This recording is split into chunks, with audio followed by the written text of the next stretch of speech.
नमः सिद्धेभ्यः ओम नमः सिद्धेभ्यः यदर्चा भावेन प्रमदितमनः दर्यः छदाता सिद्धस्वर्गी वदनजमध्य सदनिधि लमन्ते सद्भक्त्या शिवसुतिसमाजं किमुतदा महावीरे स्वामी महावीरे स्वामी महावीरे स्वामी नयनपथिगामी भवतु मे गुरुमहापन्तनो नित्यं ज्ञानदर्शनेन हिका चारित्रानन्दं मीरा मोक्षमार्गोपदेशिका पंचप्रवृत्ति भगवान की एकनाथनाथ भगवान की अंतिम शासनपति भगवान महावीर स्वामी की आचार्य श्री कुंद भगवंत की आचार्य श्री विवन सागर जी महाराज की आचार्य गुरुदेव सरस्वती सागर जी महाराज की आचार्य श्री भरत सागर जी महाराज की तीन कमलो करोड़ मुनि राजों की द्वादशांजलि माता की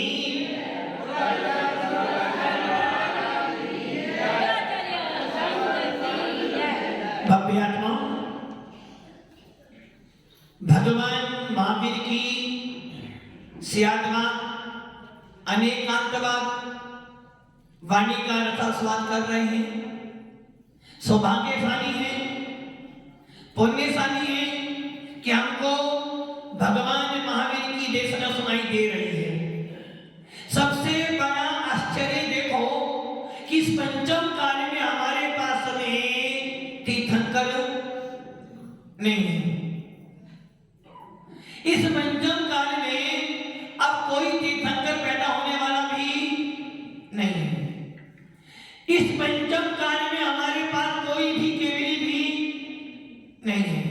इस पंचम काल में हमारे पास कोई शुद्ध केवली भी, अंतिम शुद्ध केवली भद्रभाव स्वामी हुए और वो स्वर्ग में चले गए। इस पंचम काल में हमारे पास में इस वर्तमान में अभी हमारे पास कोई अवधि ज्ञानी महामुनि राज भी नहीं है। किंतु फिर भी इस पंचम काल का आश्चर्य या अपने पुण्य की सराहना करो कि तीर्थंकर नहीं है, केवली नहीं है, शुद्ध केवली नहीं है, अवधि ज्ञानी मुनि राज ने फिर भी हमको भगवान महावीर की वाणी उनके ही भेष को धारण करने वाले निर्गम तपोनिधियों से सुनाई दे रही है।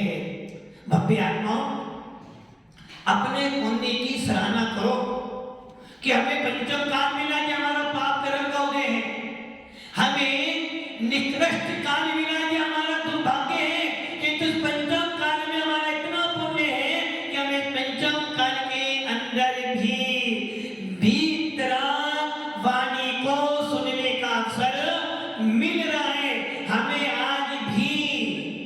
हमें आज भी निर्गत तपोनिधियों के दर्शन हो जाते हैं।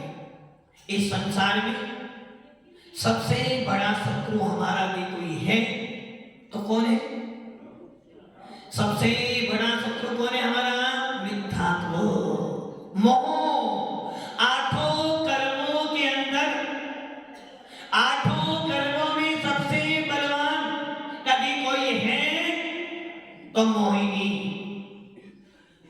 तीन प्रकार की गुप्तियां होती हैं, मनोगुप्ति, वचन गुप्ति और काय गुप्ति।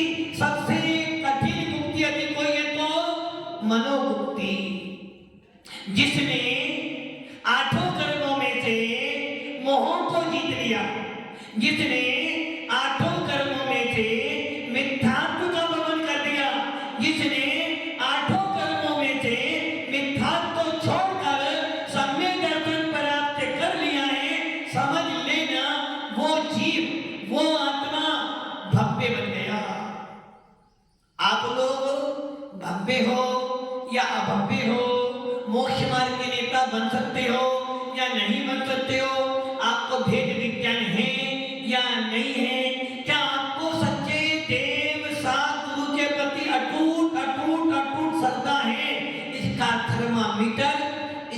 प्रमाण बस इतना है, यदि आपने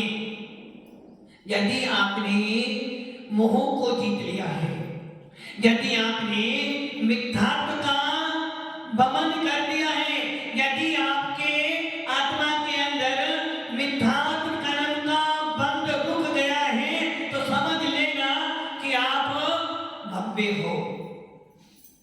यदि आपका मिथ्यात्व कर्म का उदय नहीं है, तो समझ लेना कि आपको भेद विज्ञान हो गया है।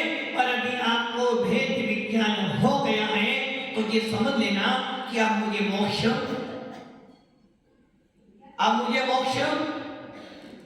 मिल जाएगा।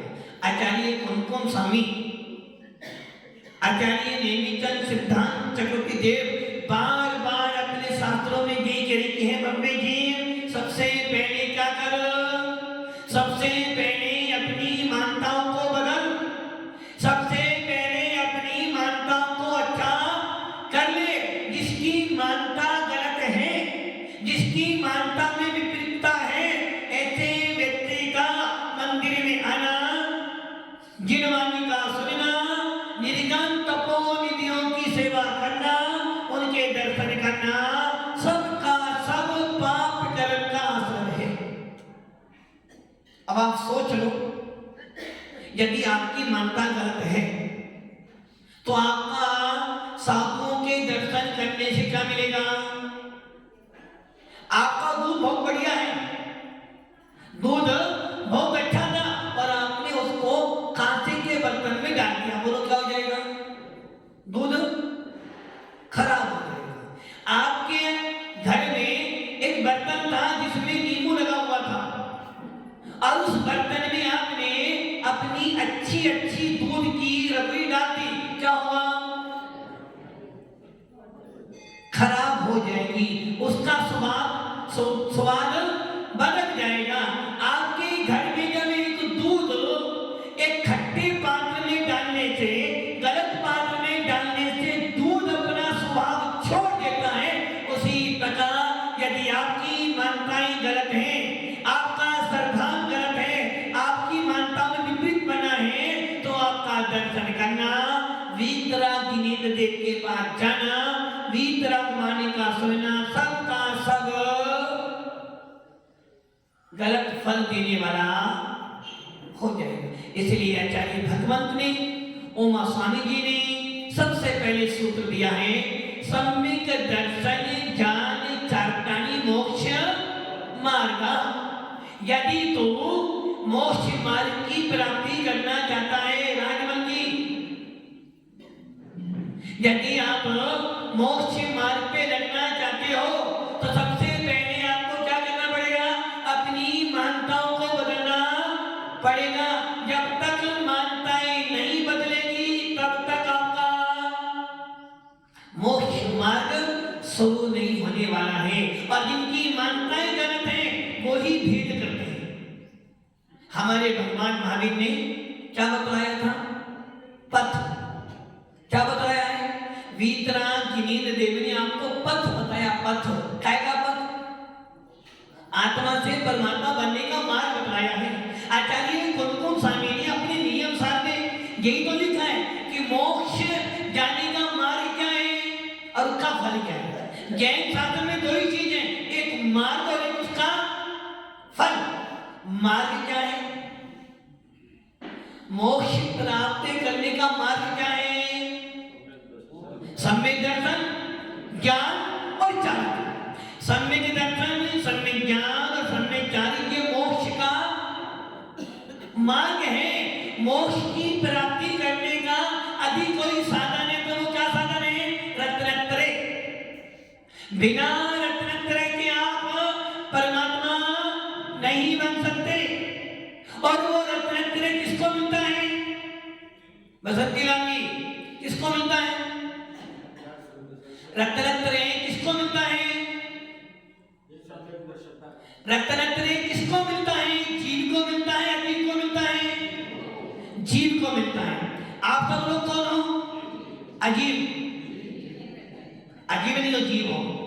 जीव एक इंद्री भी है, दो इंद्री भी है, तीन इंद्री भी है, चतुर इंद्री भी है, पंच इंद्री भी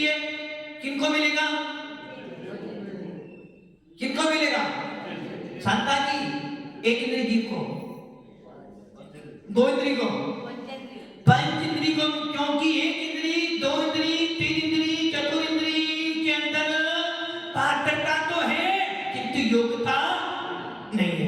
अब पंच इंद्रिय तो हो, पंच इंद्रिय के अंदर भी दो भेद हैं, एक संगी जीव है, एक असंगी जीव है। अब किसको मिलेगा? असंगी को मिलेगा क्या? संगी को मिलेगा। क्यों मिलेगा? क्योंकि संगी जीव के अंदर मन होता है, और जिसके पास में मन होता है वो क्या करता है?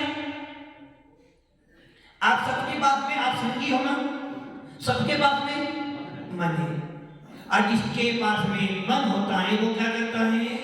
हित और अहित का विचार करता है कि मेरा हित किसमें है और अहित किसमें। जिसके अंदर हित और अहित का विचार नहीं, वो संगी होकर भी, आप लोग कौन हो? आप लोग कौन हो? संगी हो, संगी हो, असंगी?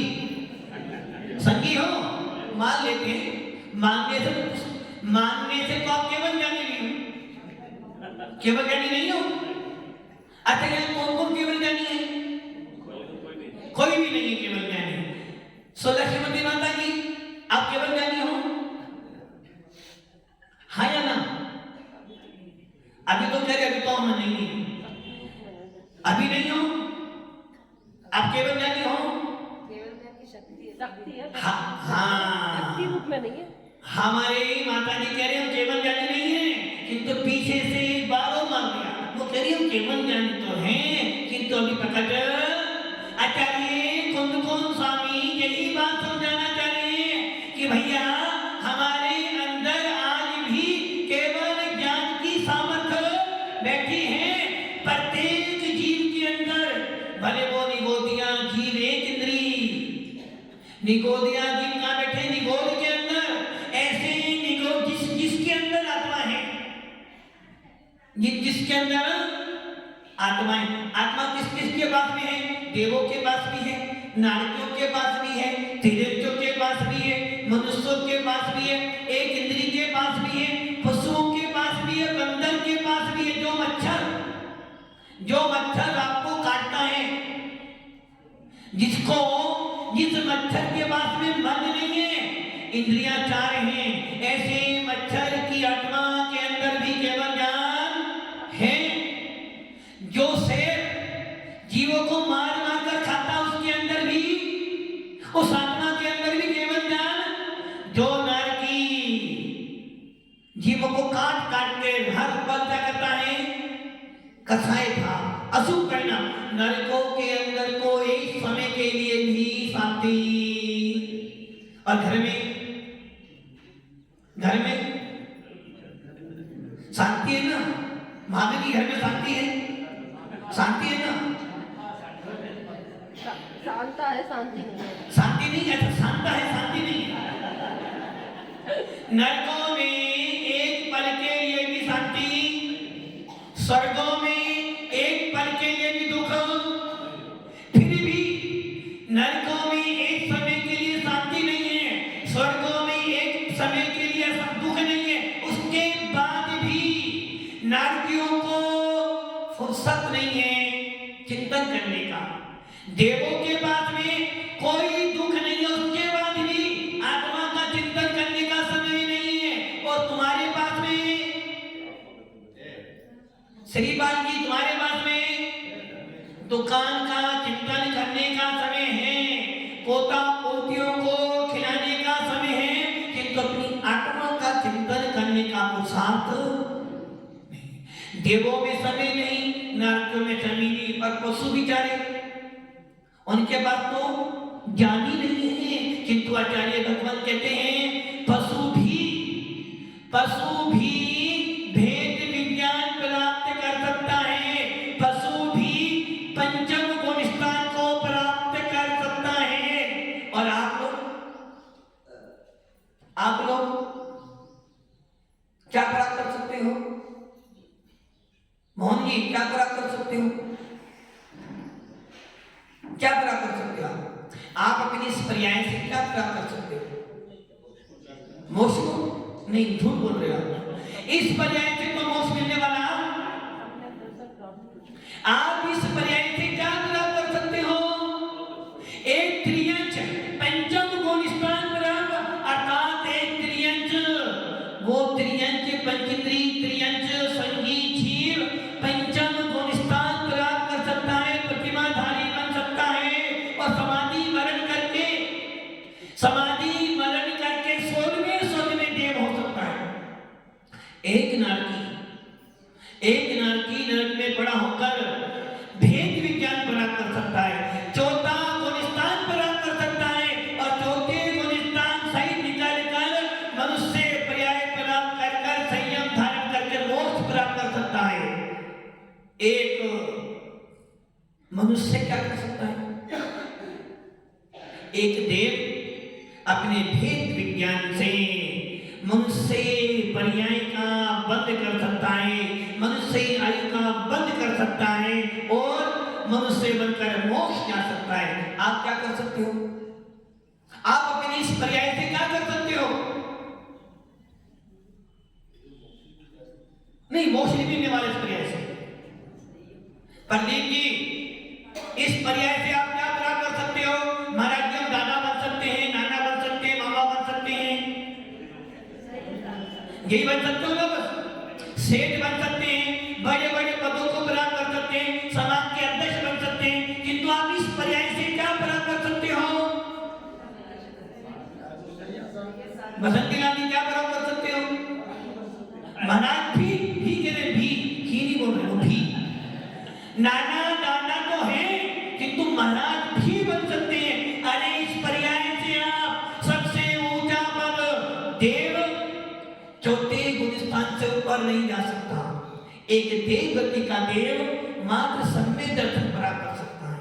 एक त्रियंच देशवर्ती बन सकता है, पंचम गुण स्थान को प्राप्त कर सकता है, अपनी अनंतानुबंधी कसाई को उदय में आने से रोक सकता है।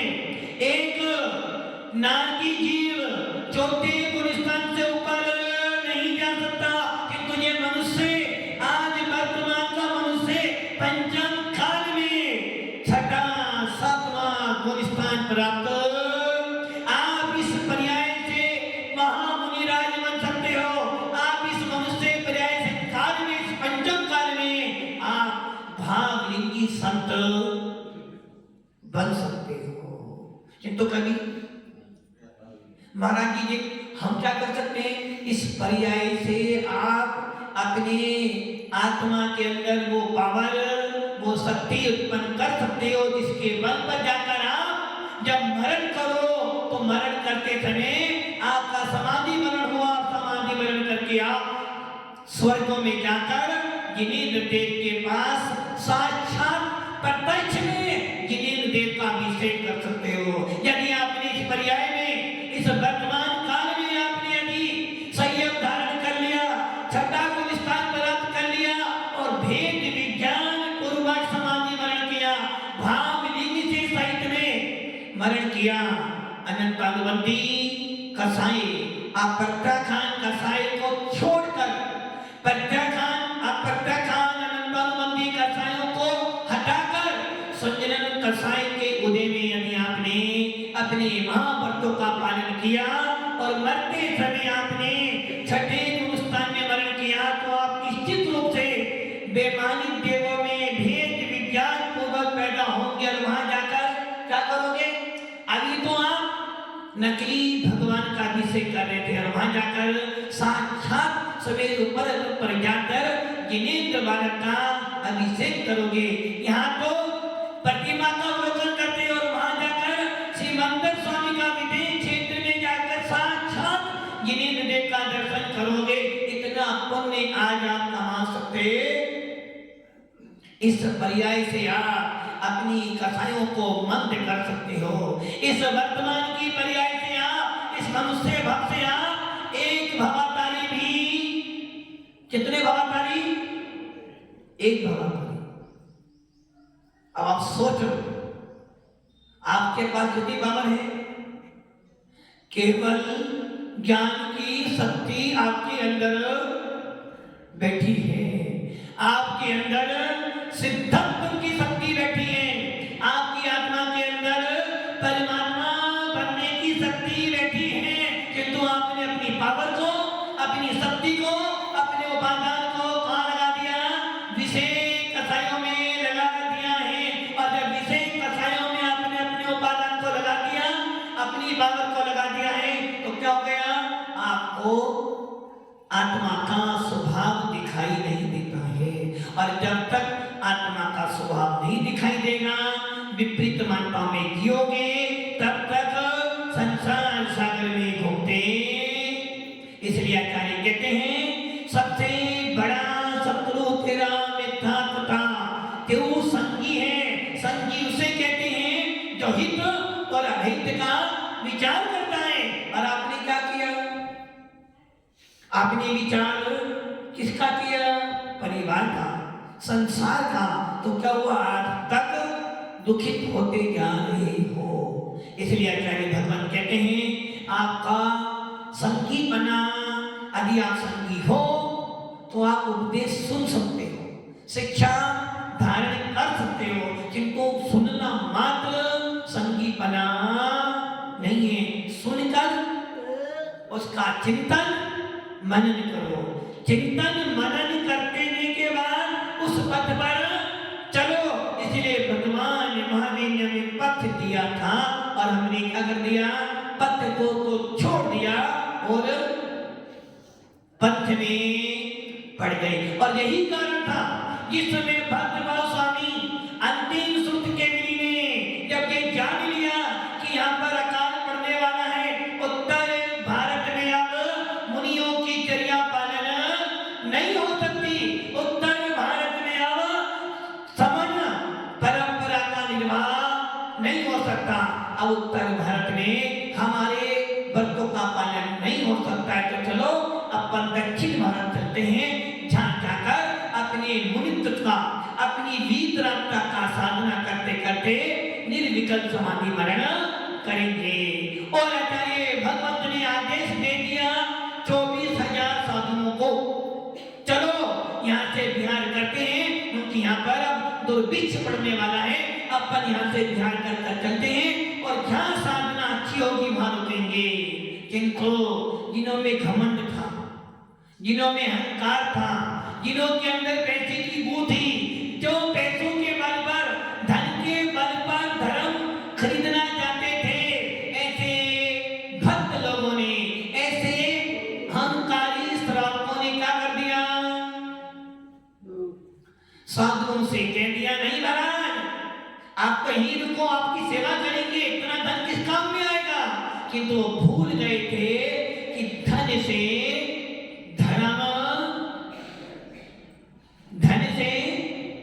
धर्म ले सकते हो, धर्मात्मा नहीं बन सकते। धन से मुनि बन सकते हो, किंतु मुनित्व नहीं मिल सकता। घर धन से खाना मिल सकता है, किंतु भूख नहीं मिल सकती। धन से डॉक्टर बन सकते हो, किंतु धन से मरीज को नहीं बचा। और ऐसे करते करते उन अहंकारी लोगों ने धर्म को बांट दिया। और क्या हो गया? भगवान महावीर ने पथ दिया और हमने धन के बल पर पंथ चला दिया और पंथ बन गया। एक ही परिवार के दो भाई अलग अलग, एक ही परिवार दो में बट गया, एक मेरा परिवार और एक तेरा परिवार। जब तक माँ घर में रहती है, बाप घर में रहता है, चारों भाई बन के रहते हैं, और जैसे ही शादी हो जाती है तो घर, मेरी परंपरा अलग, तेरी परंपरा। और यही हुआ, भद्रभाव स्वामी की बात नहीं मानी गई और इस जैन शासन में, इस वीतराग शासन में, इस भगवान महावीर की अक्षुण समन परंपरा के अंदर दो भेद हो गए। एक भेद हो गया दिगंबरत्व, एक भेद हो गया निर्गम तपोनिधियों का, एक भेद हो गया प्योर वीतराग मार्ग का, और एक मार्ग हो गया वस्त्रधारियों और जो वस्त्रधारी बने उन्होंने अपनी माता चलाई, और जिन्होंने भगवान महावीर की परंपरा को जो अछूट चली आ रही थी उसका निर्वाह किया, और पंचम काल के अंतिम समय तक भगवान महावीर की वीतराग शासन चलता चला जाएगा। भव्य आत्माओं, अपनी मान्यताओं को बदलो, अपने अभिप्राय को बदलो, और देव जिनेंद्र देव के प्रति, वीतराग शासन के प्रति अटूट अटूट श्रद्धाओं को, और ये समझ लेना कि वीतराग शासन के बिना आत्मा का उत्थान होने वाला, जब भी मोक्ष मिलेगा वीतराग शासन से मिलेगा, जब भी कर्मों की निजरा होगी वीतराग शासन से होगी, और जब भी कर्मों का अंत होना है तो वीतराग शासन से होना है। इसलिए हम सब उस वीतराग शासन को अपनाएं, उस वीतराग शासन के प्रति श्रद्धा रखें। ओम नमः सिद्धि।